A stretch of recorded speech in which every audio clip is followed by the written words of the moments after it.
she'd like to say this to the president. So I would continue to make that case to him to put his personal vendettas aside and to focus on the task ahead of doing the work on behalf of the American people. Well, she hates Jewish people and she hates Israel. There's no question about that. And I think she does a terrible job. Perhaps there's a little group or a small group in there that likes her and likes that philosophy, but it's not right and it's not good for our country. She's a hater and she hates at levels that rarely seen before.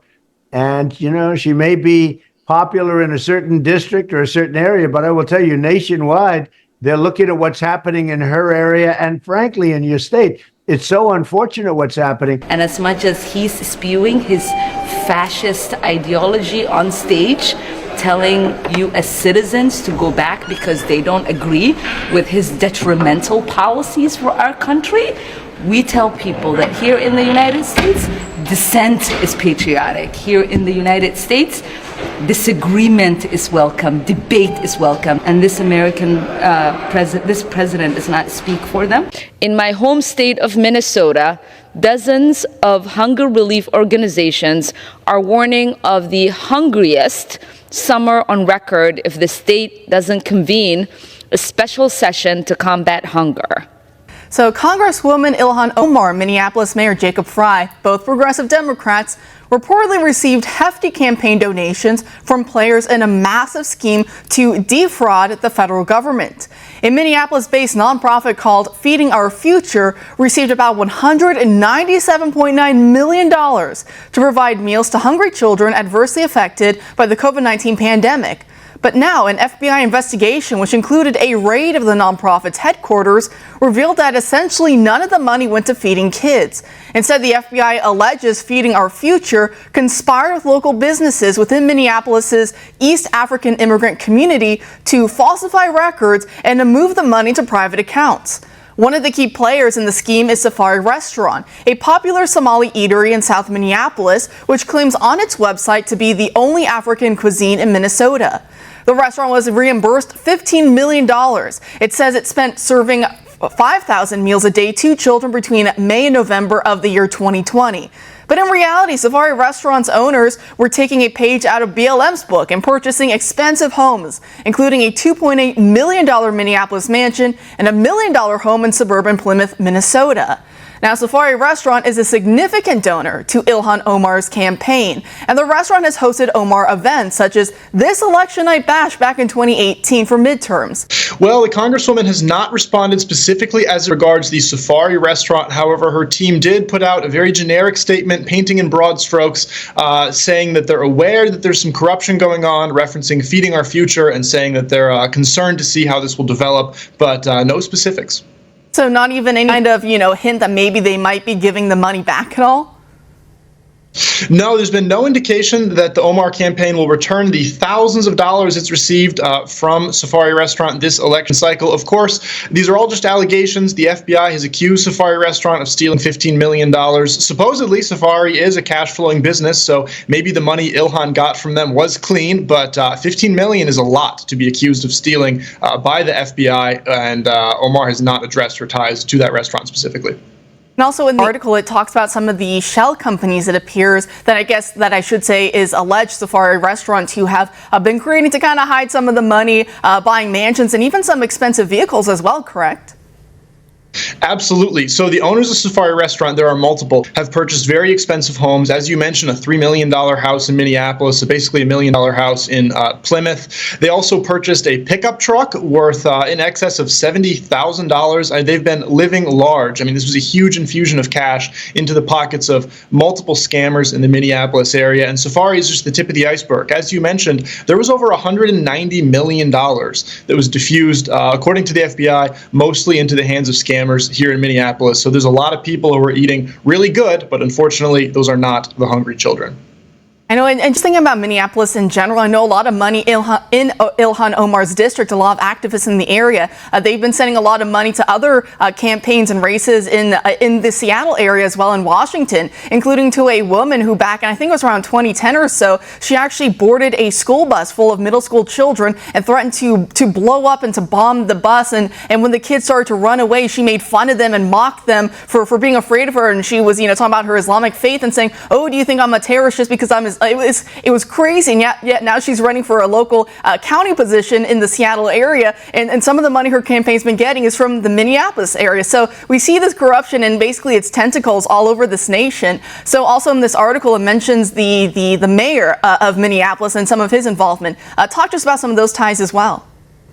Of course. So the FBI says that there are 6 people named in their search warrant that were allegedly in receipt of these stolen funds that also donated to Mayor Fry's campaign. 2 of those people are owners of Safari Restaurant, the corrupt restaurant that's also funneling money to Ilhan Omar.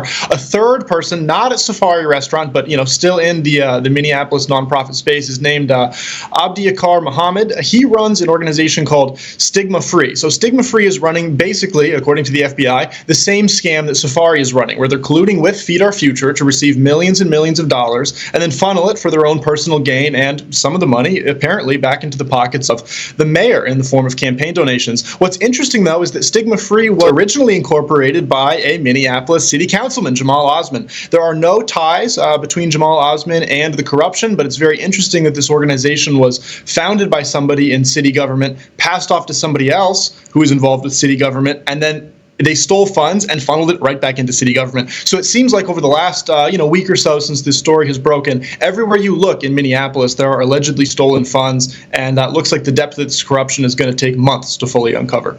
I know, and it's not like, Ilhan Omar and her campaign hasn't been accused in the past of, some funny business with some of their campaign money.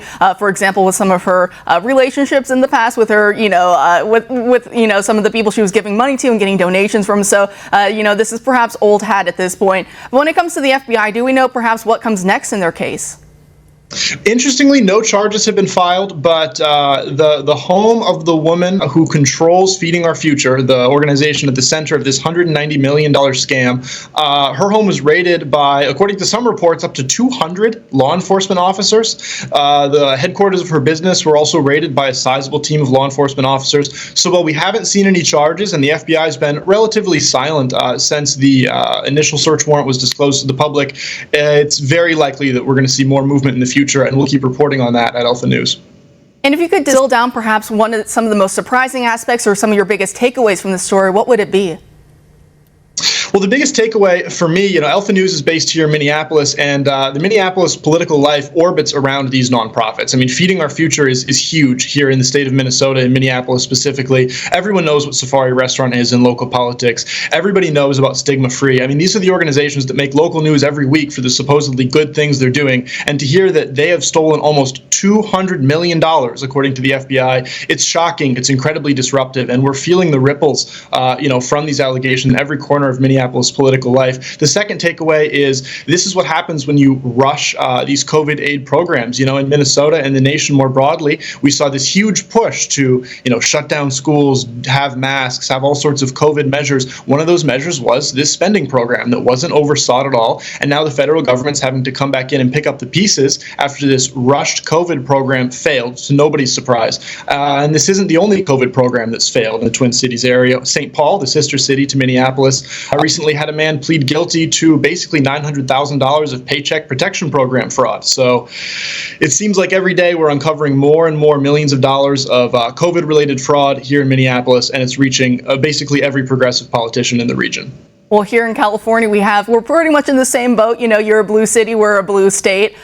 Same thing here, billions and billions and billions of dollars get passed every year into budgets for example, the homeless crisis. And yet the homeless crisis only seems to get worse, and a lot more, bureaucrats get added to the staff payrolls. And of course, their wallet and their pocketbook keeps getting fatter and fatter while the crisis gets worse and worse. So we have a similar situation out here on the West Coast. In my home state of Minnesota, dozens of hunger relief organizations are warning of the hungriest summer on record if the state doesn't convene a special session to combat hunger.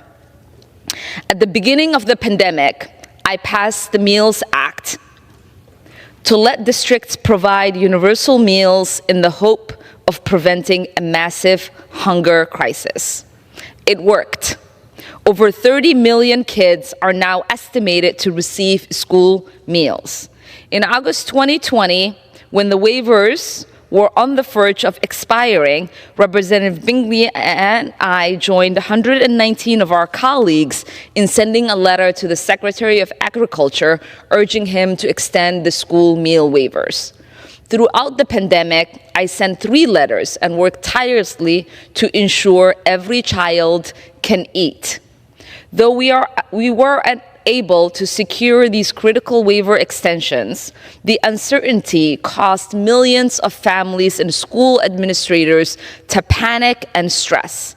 Now, we find ourselves in a familiar place where at the end of this month, in just 15 days, millions of children are again at risk of going hungry as school meal waivers are set to expire. Let me be clear.